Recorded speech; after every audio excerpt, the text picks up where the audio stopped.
Hello and welcome to Newswire. I'm Ayza Omar. Now, as efforts to jumpstart stalled US and Afghan Taliban talks are underway, the resurgence of the Islamic State of Khorasan, also known as Daesh, also known as ISIS, are once again raising red flags with intelligence agencies across the world. After their defeat from Iraq and then Syria, they are gaining strength in numbers, propaganda, an area that is under their control in the already war-torn country of Afghanistan. Today, we are going to speak to our panel of experts on the rising presence of ISIS in northeastern provinces of Afghanistan, what this means for the progress of peace talks between the US and the Afghan Taliban, and also how this reflects on the US security policy for this region. I'd like to introduce our panel of experts here. Let me welcome Mr. Hamdullah Hamdard, an analyst joining us from Kabul. And of course, from Peshawar, we have Mr. Rahim Yusufzai, an analyst. Once again, welcome to all of you to the show on Newswire. So, Mr. Hamdullah, I'll start with you. The question is no longer about whether there's ISIS presence in Afghanistan, but it is more of how strong is their presence in the northeastern provinces. Thank you very much for the question. I believe that the peace talks that are going in Afghanistan, these are definitely affecting the other fighters or the other fighting groups that are existing in Afghanistan. There is a very little presence of the ISIS at the moment, but if we do not take care of this ISIS problem regionally, I believe that it will be increased and they will expand their footprints in Afghanistan. And then it will become a threat for not only Afghanistan, but also for the neighboring countries, for the region, and also for the world. At the moment, we believe, and we have always claimed that the war that is currently going on in Afghanistan is not the war of the Afghans themselves. It is the war of the region. It is the war of the world that is fought in Afghanistan, and that only Afghans are sacrificed, and they are the victims of this war. Right, but you mentioned something here that there is a presence of ISIS there, and it's not just a threat to Afghanistan, could be a threat to Central Asian states. But isn't this a confirmed fact that the presence of ISIS right now in Afghanistan, having been defeated from Syria and Iraq, have repositioned and re-strengthened their positions there in Afghanistan? So they already exist as a risk to Central Asian states.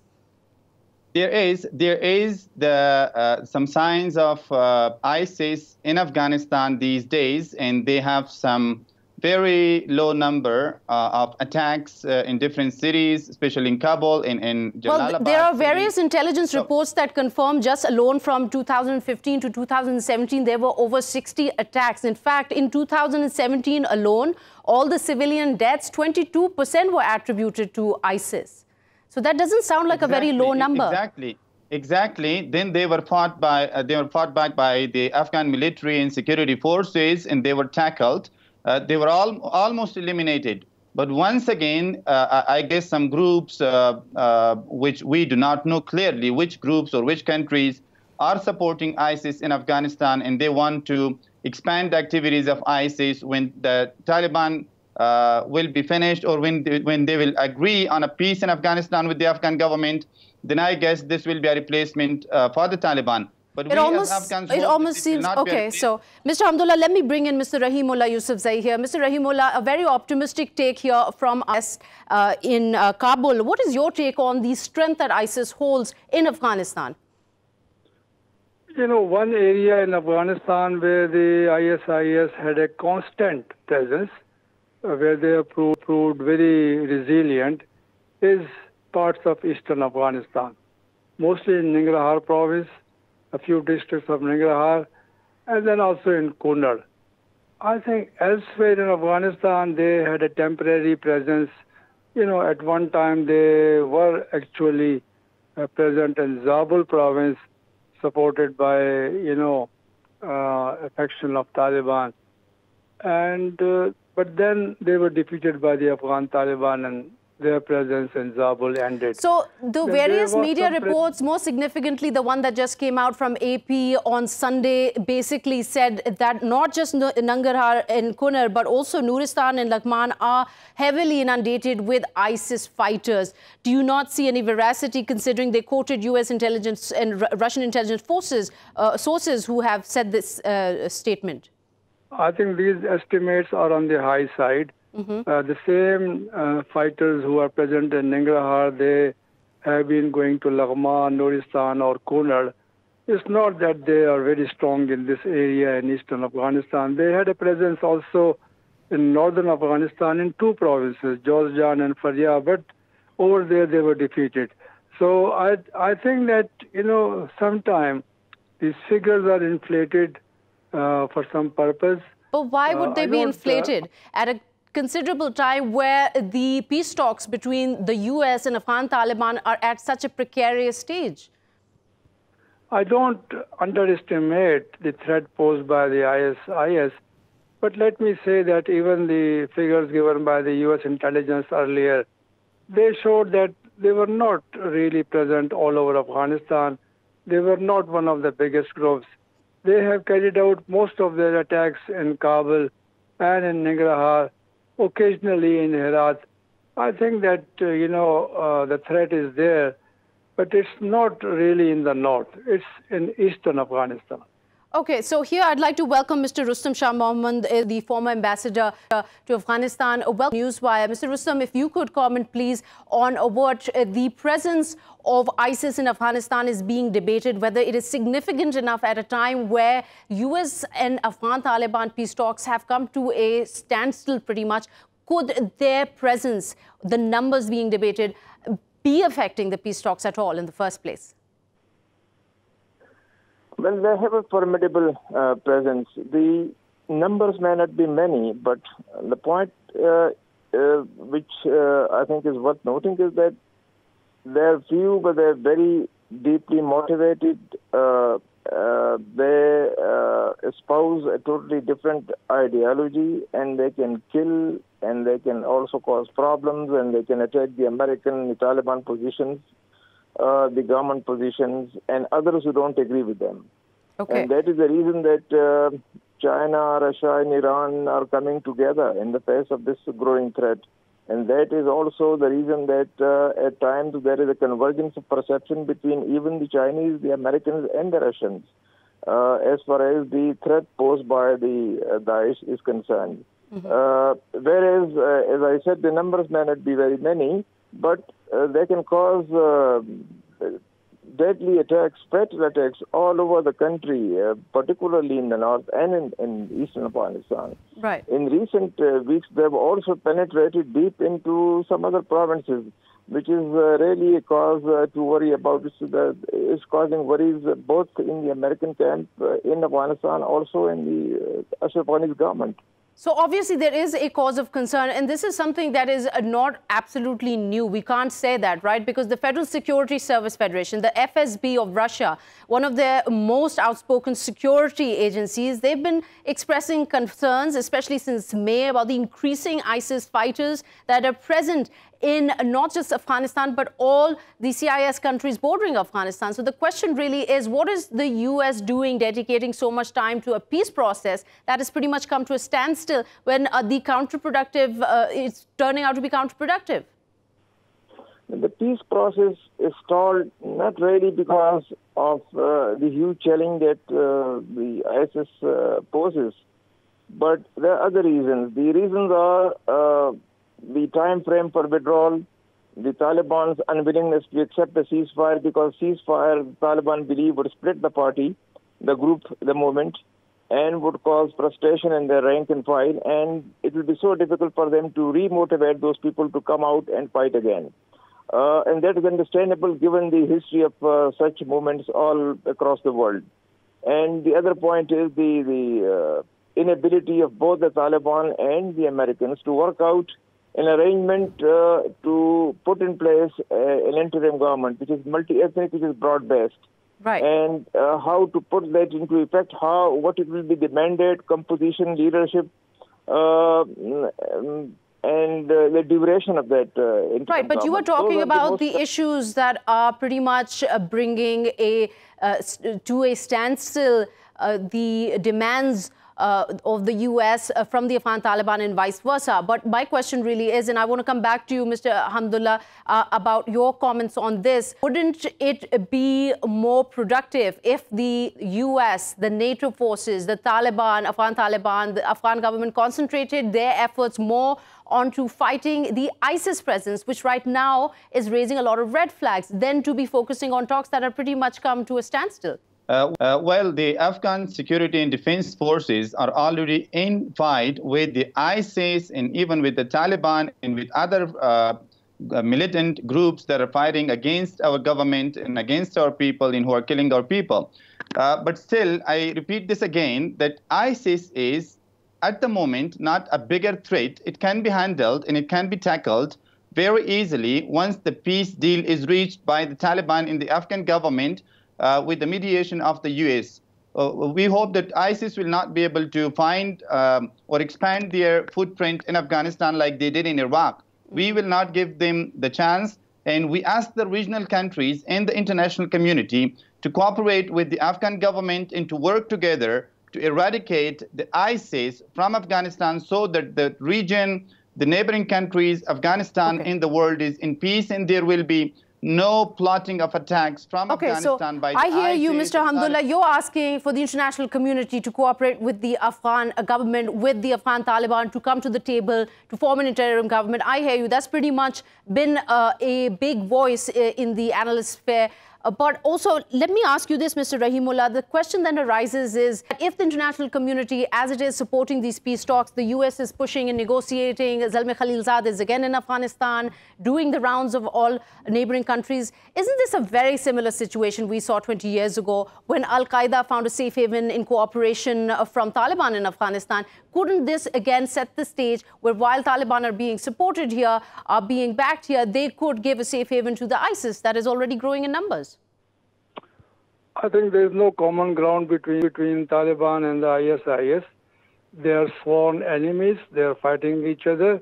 Taliban defeated the ISIS in northern Afghanistan. They fought them also in eastern Afghanistan. The Afghan government also is fighting the ISIS. The Americans are using their drones to attack the ISIS. So I think there is no similarity. I think the ISIS has killed more Afghans, more innocent people than the Americans or other foreign forces. You know, their attacks are mostly against Shias, against common Afghans. So I think there is no, as I will repeat myself, I will say there is no similarity. Taliban had harbored Al-Qaeda, but they say that they did not believe. They didn't know that Al-Qaeda was planning an attack like the 9/11 from Afghanistan soil. That is their argument. But they were really harboring Al-Qaeda. That's a fact of life. But they are not. They have not, and they won't harbor ISIS because they see the ISIS as a threat. Some of the Afghan Taliban members joined the ISIS, like Abdul Rauf Khadim, who was one of the leading Taliban commanders. He joined the ISIS before he was killed by the Americans in a drone attack in Helmand province. I don't think there's any chance that Taliban would join hands with the ISIS. So the Taliban would not, you have complete faith that the Taliban will not give support to the ISIS, their sworn enemies. Then, well, let me bring forward the question about the US policy. I think we also want to explore here. Mr. Rustam Shah, if you could comment on this. Let me just go back a little bit in history. The US dropped its largest non-nuclear bomb in Afghanistan in 2016 to take out these tunnel complexes that were used by ISIS members. Now, the area they dropped it in was in the eastern province Nangarhar along the border with Pakistan. Now, the general who was in charge then, General John Nicholson, United States commander in Afghanistan, he said back then that this was the first time we've come across obstacles in our progress in fighting these militants. Now, this kind of reflects very badly on the US, how they, according to Afghan officials, then only killed up to like 30 or so militants. How do they expect that a party like the Afghan Taliban will be able to take on ISIS once they withdraw? Well, the Americans have come to the conclusion, so have the Russians and the Chinese, that any multi-ethnic government that does not include Taliban would not be able to take on the ISIS. So this creates a convergence of perception between some of these big countries with regard to how peace could be managed in Afghanistan. I think the ISIS does not have its objective as the expulsion of foreign forces. That is the supreme objective of the Taliban. Okay. The ISIS objective is to establish a caliphate. Which is also the objective of ISIS itself, right? Yeah, the ISIS objective is to establish a caliphate, but they're absolutely unclear about where the caliphate is going to be, because they have been... So theirs cross international boundaries, and Taliban's caliphate is within Afghanistan itself. Well, Mr. Rustam Shah, thank you so much for your insight here. But Hamdullah, I'm going to come back. If you could reflect a little on this point, while the US-Taliban peace talks have been taking place in the past few months, we've seen no end in sight of this 18 years of war that Afghanistan has paid a very high price for. Do you see any progress in America's longest war? Well, the deliberations that are going on between the Taliban, the U.S. Special Envoy for Afghan Reconciliation, Mr. Zalmay Khalilzad, we are hopeful towards that, and we hope that these are at least some steps taken towards the peace-building process of Afghanistan. But we believe, I believe, that it will not be reached an agreement until the Taliban sit with the Afghan government and until our neighboring countries, Pakistan, Iran, China, and even the regional countries like India, Russia, and some Central Asian countries, if they do not cooperate honestly with Afghan government and with the Taliban, there will be no peace success in Afghanistan. So once again, you're saying the US is... Okay, let me just play the devil's advocate here. You're saying basically until the Afghan Taliban sit together with the Afghan government, there's really no success in these peace talks, right? But let me ask you this. This is the same mediator, the US, who once called the Taliban the terrorists, and now they've brought them to the table for the peace talks. And they've compromised on the very government they backed in Afghanistan and keeping them on the outside. Couldn't there be a possibility they would do the same in the future with ISIS, trying to negotiate a deal with them? That is exactly what I pointed out before, that these Taliban, even the Mujahideen, they were one day the heroes for the Americans and for other countries who were supporting them, and the other day they become the villains. The same is true for Taliban, and we hope it will not be it will not be true for the ISIS. They should not give space to ISIS in Afghanistan now. If they expand the footprints of ISIS and they support them, if they do not freeze their financial resources at the moment, then later on, this ISIS will also become a villain one day, like the way they are calling the Taliban villain. Right. Now, now that we are still in peace talks, so the US, Pakistan, Afghan government, no one should call Taliban as terrorists, because we are going to succeed in these peace talks. Okay, so let me put forward the same point that you have made to Mr. Rahimullah Yusufzai. If you can comment on how we are going with this conversation. I think we have established now there is a significant threat of ISIS present in Afghanistan, and it could impede progress of these very peace talks that are underway. Do you agree with this notion? I have said, I think repeatedly that, the ISIS is a threat. It's not a significant threat at this stage of time. It can be handled. It has been handled in certain areas.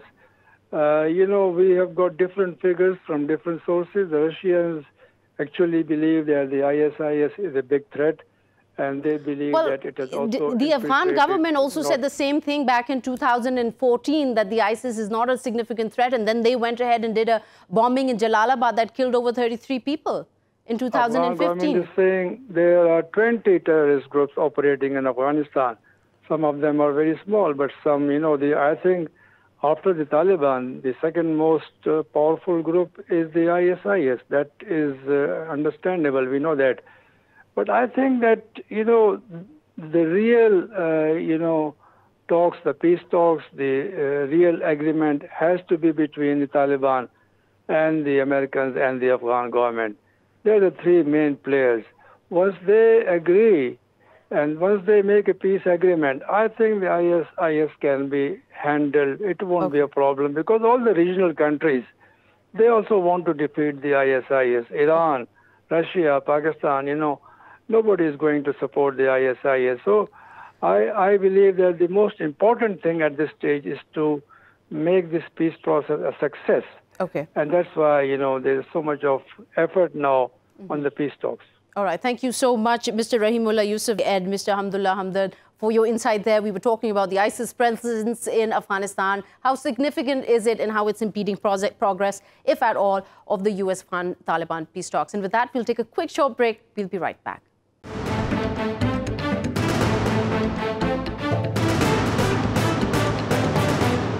Welcome back. You're watching Newswire with me, Ayza Omar. Now, the UN Secretary General, Antonio Guterres, has made an appeal in a report circulated on Monday before the UN Security Council's unanimous approval of a resolution authorizing the inspection of vessels on the high seas headed to or from Libya for another year to enforce the arms embargo. Now, the deputy head of the Libyan Presidential Council, Mr. Ahmed Mitig, he's also, in a recent visit to D.C., requested the U.S. to exert more pressure on its allies that are meddling in Libya by backing up Khalifa Haftar's attack on Tripoli and make them stay out of Libya.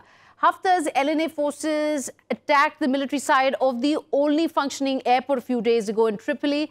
And this is the Mitiga airport, which is still open to civilian air traffic, last we checked, and claimed that they were targeting a Turkish plane. So the question really arises, this is the update on what is happening in Libya, but is the international community so quiet on this issue because they don't see any more backup on their investment? Or is this a lost issue, as many human rights activists are saying? So for that, we will be discussing with our panel of experts. Would like to introduce now. We have with us Mr. Milad Elharathi, Professor of International Politics in Benghazi, Libya. And also we have with us Mr. Bashir Alzawawi, a researcher joining us from London.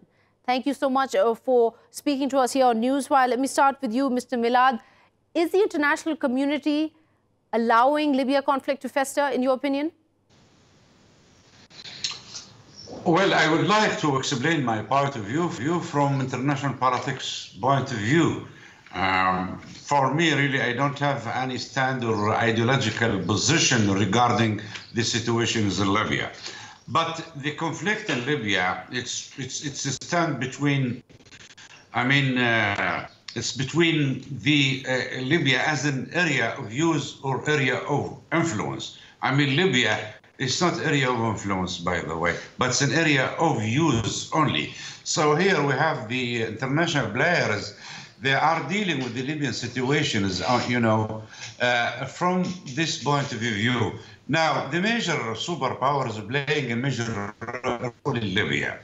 So in this case, this is why the situation in Libya is going, and the international community doesn't make any very strong stand toward any parties in Libya. So it seems to me the situation in Libya will continue for some time to come. Okay, so yes. What is your opinion, Mr. Bashir? Do you think that the international community is not playing a role that it should at the moment? That is, the international community is not playing any oppositive role to reinforce the arms embargo. We have seen the arms embargo, as you mentioned, it is been for long is useless. We didn't see any action by any international organization or any country that's to reinforce the arms embargo. The Haftar side has been providing, his allies have been providing him with arms for long now. He's been in war since 2014, May 2014, when he announced the Karama operation, and the arms supply never stopped to Haftar's side. So the UN resolution extending the arms embargo, in your opinion, is this a pretty much useless exercise, as Egypt has said that arms have continued to flow in Libya free? Yeah, many analysts and observers are in doubt really about the effectiveness of the extension of the arms embargo. Okay. And I agree that, yeah. Okay, so also when the UN Special Envoy says that Libya is seen as a prize for international actors, what, in your opinion, is the reason why he says that, and for whom is this a prize? I think this Mr. Ghassan Salama, the United Nations envoy to Libya, is in a difficult position. He is trying to find a way to move among the conflict between the international parties and the competence over Libya. So he's found himself in really a very difficult situation, and he cannot move forward. He can't move forward. Okay, so Milad, what is your opinion on Mr. Salame, the UN Special Envoy, making a lot of noise lately about how Libya is a conflict that is being allowed to fester? The international community is not playing its part. The UN resolution, essentially, of the arms embargo does not really do much for what is happening in Libya. Well, regarding Mr. Salama, I mean, he does not play a very neutral role in Libya, you know. He's moving from side to another side, and he's trying from time to time to reflect the will of the international community on Libya, the Libyan situation. So the problem with Ghassan Salama is not neutral to play a very, for example, positive role and to make mutual understanding of both parties in Libya. But so from time if the UN recognized government is being attacked by Haftar's self-made army, the LNA, don't you think it is not about neutrality here? We are talking about Africa's largest resource of oil right now is being torn apart within its own self by its own elements. Is he not right in trying to bring international attention to this? No, you have to make a difference between the international community and the Security Council. The Security Council is a major player in the world politics. So what the Security Council take, it will be dominate any area of conflict, for example. So here we have to make difference between the international community who approved the President Council and the Security Council resolutions. So here we have to, because, you know, the Security Council resolutions and decisions are legitimate, you know, over all the nations in the world. So here we have a problem. If the international community, for example, within the Security Council agree to solve the Libyan problem, they will do that. But as I mentioned before, Libya is an area of use, not area of influence, for example, you know, between the major powers and also the major regional power, for example, France and Italy. This is one thing. The second thing, that the United States, you know, is a major player in the Security Council, but also any area of conflict, for example, the Mediterranean, the American side would prefer to leave it to the major regional powers, for example, France or Italy, as Libya is a former colony of Italy. So yes. when President Trump calls Haftar in April, it was seen as largely as a show of support in a way. Do you think he was shifting his policy back then? Well, there's mutual interest between the United States and General Haftar army, you know. Both they are, you know, stand to fight the terrorist group, the Islamists, for example, you know, and the fundamentalists. So they are both sharing the same goals and the principles. So I think it's normal, but it's a game of politics, by the way. Okay, it's a game of politics. I understand that. So, but Mr. Bashir, let me come back to you. Do you think that maybe then when a senior GNA member comes back from Washington saying that we have the backing of the US, it doesn't stand for much, considering, as our guest said, there is support and more common ground with General Haftar and US? Yeah, I think it is that they were right when they said that, because officially the United States and the State Department is supporting the GNA, and they said that many times. So, but the problem with the United States is that the Trump administration and the State Department are not united in their view on Libya. So we saw that Trump has made a that controversial call phone to the General Haftar. And the State Department, on the other side, they are announcing that they are supporting the GNA. Mm-hmm. Okay. So also, we've talked about how Libya has not been able to get an active interest of the international community. Or maybe this is just much more convenient, Mr. Milad, that a country which has an estimated oil reserve of 48 billion barrels, which is the 9th largest in the world, it would just work in everyone's favor that it implodes on its own.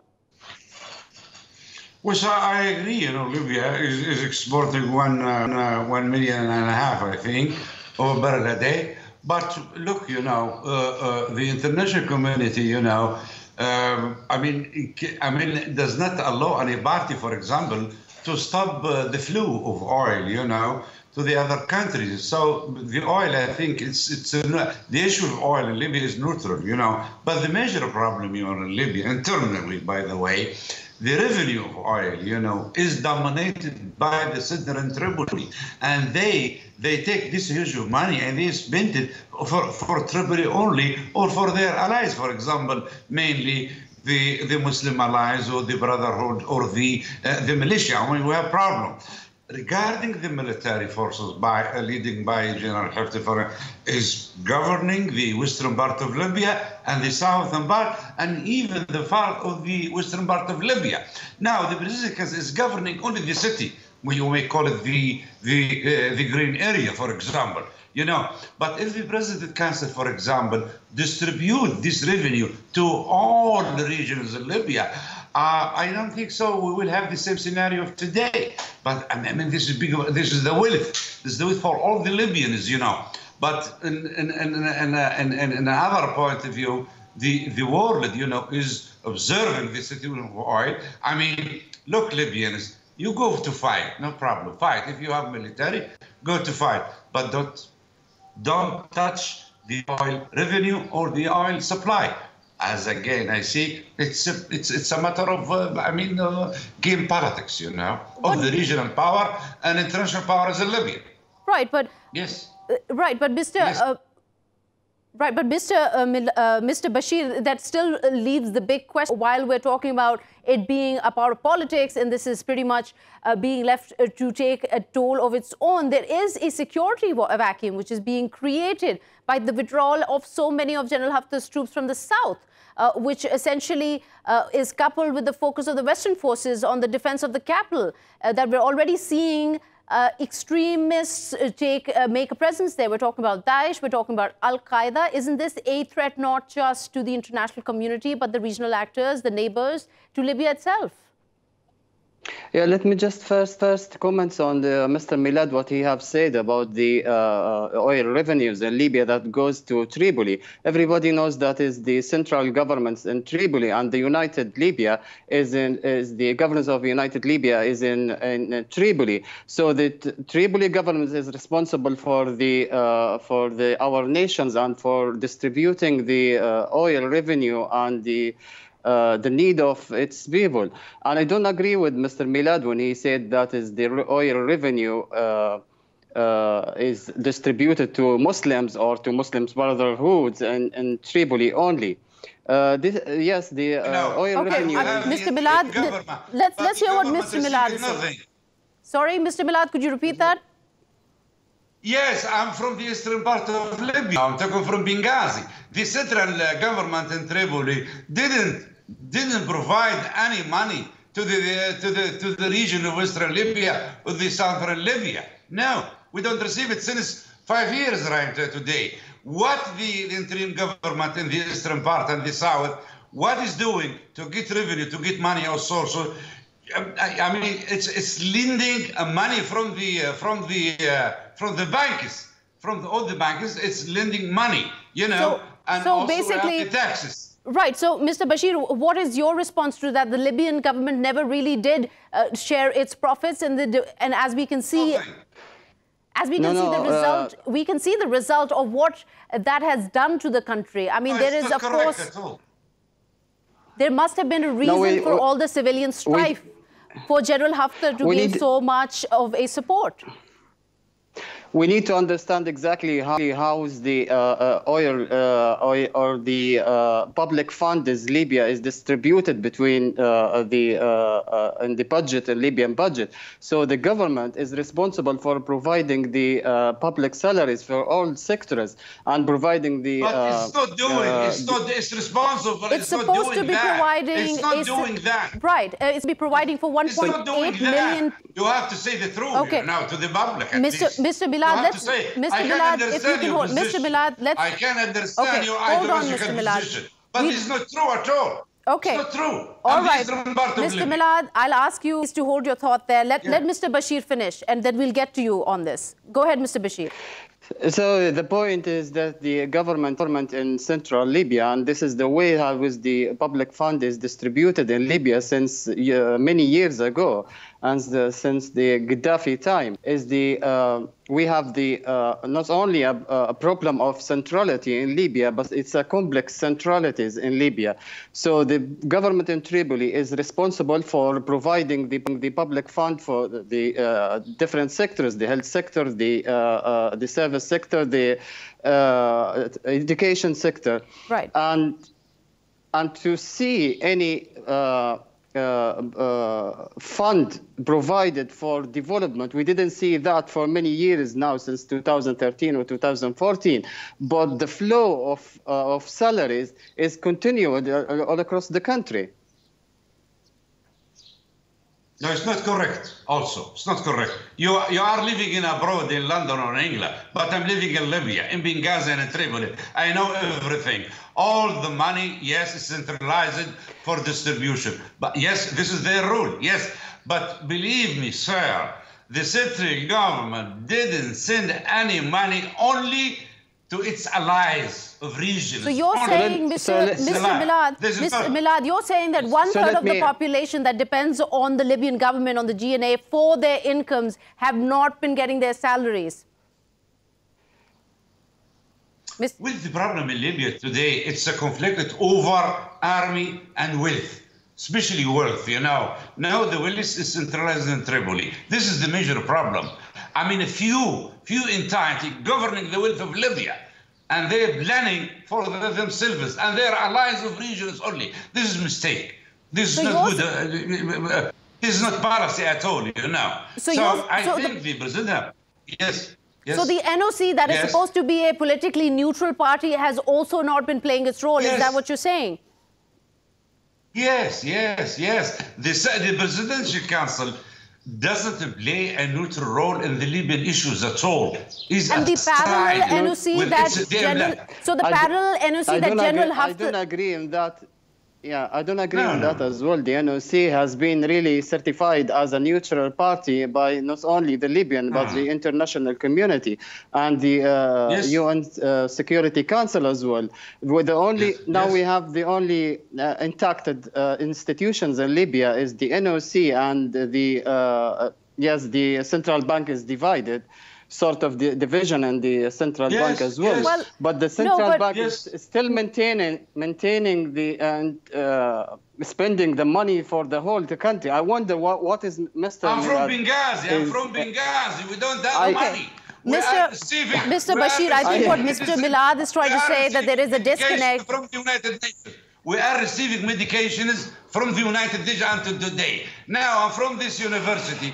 We don't receive any money from the central bank, central government. Believe me, sir. I don't agree, Mr. Milad, but University of Belarus, which is I am. Okay, Mr. Bashir, you do have to keep in mind that he is sitting in Benghazi right now. He is part of a university. That is something as a result of these the stoppage of funds. This is no difference for me, because I am also from Misrata, and I know what is going on in Libya, especially in Libya. I understand. Okay, all right. Let's move on from this. I understand your background. Right, Mr. Milad, Mr. Bashir, we don't have much time here. I want to touch on the international side of this conflict. Also, the UNSC emergency session on Libya on May 10th, it resolved absolutely nothing. US and Russia, they thwarted 2 British resolutions on ceasefire in Libya in April also. What are those reasons for them not taking a united stand? Mr. Milad, I want to start with you and get that answer from you first. As I said to you, in the first of this program, Libya as a state in the Mediterranean, it's a country of views, not a country of influence to the superpowers. We have to believe in this fact from the international politics point of view. If these players in the frame of the balance of power in the region, Libya is a part of the Middle East, by the way, and also Libya is a part from Africa and the Mediterranean. This is one thing. But maybe I have some answer for that. The United States today maybe is engaging in other major problems larger than the Libyan cause, because the cause in Libya is in the hands of the Libyan. If the Libyan decided to solve the problem, they will solve it, and the solution will be Libyans. But now the party is, it's a conflict between a few parties in Libya, by the way. It's not conflict between regions or societies. Now, right. I mean, between a few only, so there is a conflict. So if they agree to solve the problem, Libya will enjoy, for example, security and stability, and prosperity as well. But they don't lie. This is a conflict over the wealth and authority. Okay, we've got the last minute. I really want to get, Mr. Bashir, your response on this. And also I want to add here that France, who is supposed to have the most influence over General Haftar, has been unsuccessful in convincing him for a ceasefire. Why? What are General Haftar's demands that are not being met and are not leading to a ceasefire? We need to understand and put straightforward that Mr. Haftar, he is not looking for any peaceful solution in Libya. Mr. Haftar, he is looking to grab the power in Libya. He wants us to be the ruler of the country. So this is also has a common with other countries in the regions, like Egypt, for example, or they support the establishment of authoritarian regimes in Libya. So this is, yeah. So that is why they are supporting General Haftar's there. And I want to get very quickly a closing remark from you, Mr. Milad. I saw you not agreeing with Mr. Bashir. Why is that? Well, I understand and I respect my colleague from London, but this is not the fact. If we are following the case of the scenario in Libya from the media, I think this is not correct at all, and you cannot go to a conclusion.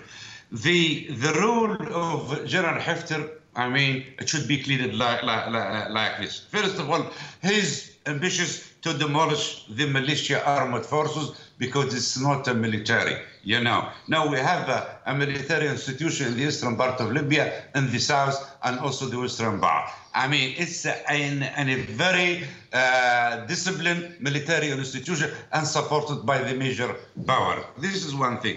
The second thing, also, General Haftar now is getting aged. I mean, 75 or 76. He has no any intention to rule Libya or govern the Libya. No, he's a military professionalism. First of all, he would like to demolish the Muslim militia, mainly the Brotherhood Muslim, and also the fundamentalists from the country. Secondly, also, Major Haftar has no any intention, for example, to go to election or to be a president in Libya. This is, just a propaganda only, or to take over power in Libya. This is a mistake. This is not, it's not correct. It's not fact at all. So Haftar is looking for united armed forces. All right. Armed forces. I'm sorry, I'll have to cut you at that. I have run out of time. Thank you so much, Mr. Milad and Mr. Bashir, for your insight on the evolving conflict in Libya. We'll keep you up to date. But right now, we have come to the end of the program. We will see you tomorrow with a new episode of Newswire. Till then, goodbye.